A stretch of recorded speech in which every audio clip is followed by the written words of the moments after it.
So guys, thanks to yesterday's tweet, we got a huge preview into the Warlock buffs heading our way inside the Ash and Iron update. Now many of these buffs were focused around the Strand subclass, so today I thought I'd make a Strand Warlock build here taking advantage of some of the buffs heading our way inside of Ash and Iron. Now, this build is mainly focused around Threadlings, because that's what the Warlock Strand subclass is all about, and inside of Ash and Iron, these are actually going to be getting a huge damage buff, and some specific aspects as well are also going to be getting some changes. So whilst this build currently doesn't use those specific aspects, you can easily swap them in after they get their buffs in Ash and Iron. With that said, let's jump into the build right now, because it is already quite potent. So, first up we are using the Swarmer exotic boots. If you don't know what these do, it states that destroying a tangle spawns a Threadling, and your Threadlings unravel targets that they damage. This is just free generation into both your Threadlings and also more tangles, because the Threadlings unravel stuff, and defeating unraveled targets is going to generate more tangles, and those generate more Threadlings, which unravel stuff. You see how the loop works. Now for the main weapon here, we are of course using Barrow Diad, because it's easily the best Strand weapon right now, but sadly I do not think you can actually obtain this weapon, but any weapon with the Hatchling perk will actually do just fine, due to precision final blows or rapidly defeating targets with this weapon spawning a Threadling. This is the main reason why I'm using the SMG, it just helps that this SMG by default is also just very, very potent. Now, for the main subclass breakdown for our main abilities, don't have that much to choose from with our Needle Storm super ability, Healing Rift class ability, Burst Glide, and then our Arcane Needle melee. Now, for the grenade, there are actually two options that I recommend. These very much depend on the aspects you are using. So for me, I'm using the grapple grenade inside of this gameplay, but you can also use the Threadling grenade. Now the main reason I'm using the grapple grenade is due to the Wanderer and Mindspun invocation aspects that I am using. But if you don't want to use these aspects and instead want to use Weaver's Call or Weave Walk, you can do that. Now, the main reason I'm doing this is because the Wanderer states that tangles you throw attach to targets and detonate into a suspending burst. Destroying a tangle creates a suspending burst after a short delay, and Threadling final blows create a tangle. That's all well and good, but that's not even the main reason why I'm using it. The main reason is due to the interaction that it has with Grapple Grenade. Now, when you normally throw a tangle, it has that downwards trajectory, which can be used with the Grapple Grenade to sling yourself forward a decent distance. But with the Wanderer aspect, this aspect alone completely removes the downward angle that these tangles have, and instead replaces it with just a straightforward trajectory. So whichever direction you throw your tangle in, it's going to go in that direction in a completely straight line. So if there's a massive cliff you need to get through, or just want to skip an entire section of an area, throw a tangle, grapple to it, and you'll go flying, which is a very, very fun interaction that I just love myself personally. Now, for the other aspect, I'm using Mindspun Invocation, just because with the Grapple Grenade, whenever I do the Grapple Melee, it's going to spawn 3 Threadling eggs, which generates Threadlings. Now, for this, you don't even need to get a kill with the Grapple Melee, you just need to hit a target with it, so it's a very easy way of spawning in Threadlings. Now, if you don't want to use the Grapple Grenade, obviously Threadling Grenade is obviously the best option here, because it's just a free way of generating more Threadlings.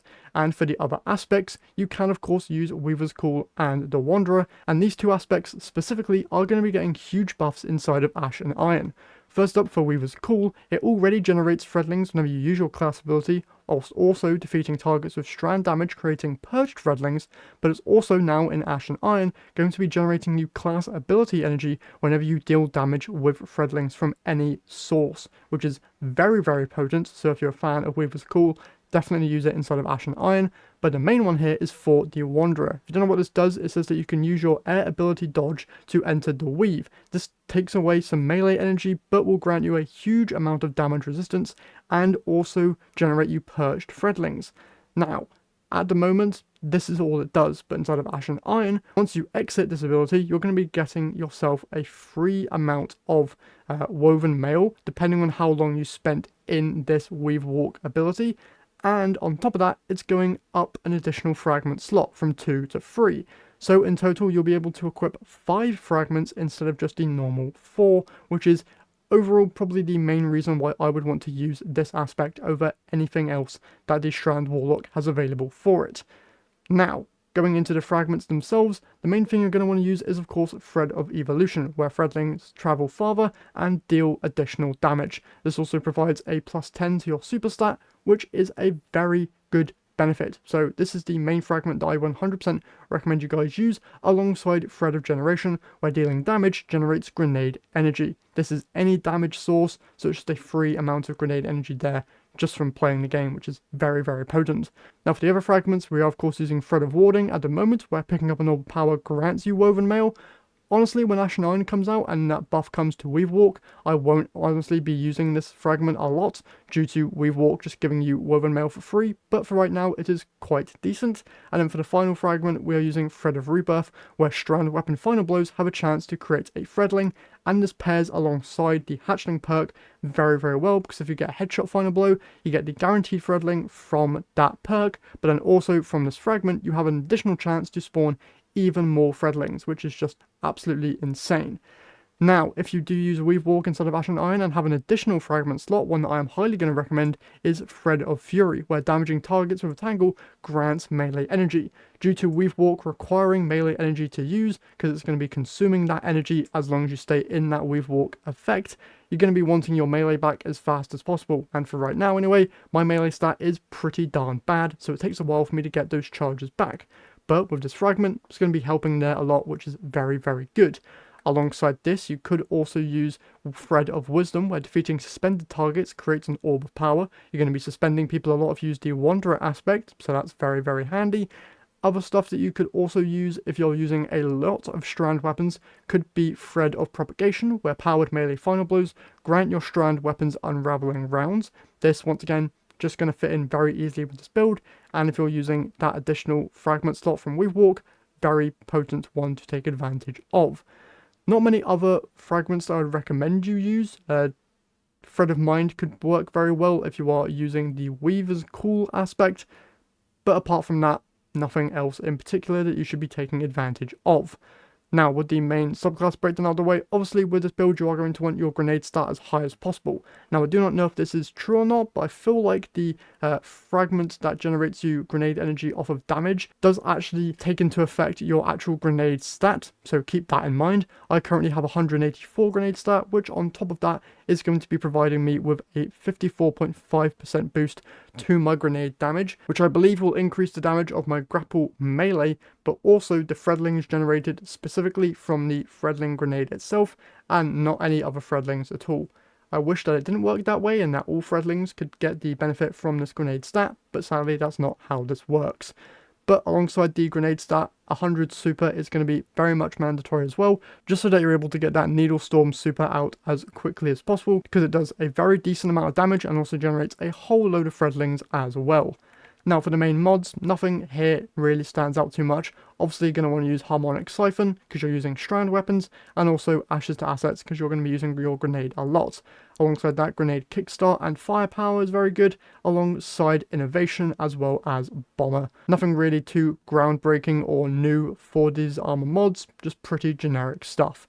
And finally, for the artifact, obviously inside of Ashen Iron, we are going to be getting some additional artifact perks, so I might make a different video going over those once we know them. But for right now anyway, main ones to take advantage of are of course going to be Tightly Woven, where while Woven Mail is active, you gain increased class ability and grenade stats, which is very, very good. Alongside that, Refreshing Threads, where picking up an elemental pickup, matching your subclass element, or a Tangle while you have a Strand super, grants energy to your least charged abilities. Going to be doing that a lot, so just a free perk there to take advantage of. Alongside that, Elemental Coalescence. Defeating targets has a chance to create an elemental pickup matching your equipped super. That's going to be generating you some tangles. And then finally, Elemental Overdrive as well. Picking up an elemental pickup or tangle grants increased damage to weapons of the same element. Now, you could also use Tangled Web, where creating a tangle by defeating a Strand debuff target suspends nearby combatants. That would be very nice, but sadly you can only have 12 artifact perks at one time, and I don't have enough room for it. But if you want to take advantage of this, you can. And that is everything for this Strand Warlock build. Fingers crossed that the buffs that we saw in yesterday's TWID do in fact come out with the Ashen Iron update. They did say that stuff could change, but they do look very, very strong, so fingers crossed that they do go into the live game. But with that said, this build on its own right now is still very, very good, so if you're looking for a Strand Warlock build, definitely take this one out for a spin.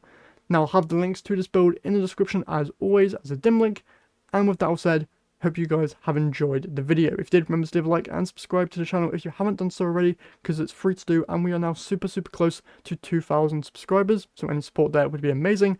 But with that all said, once again, I hope you guys enjoyed, and I'll see you all in the next one.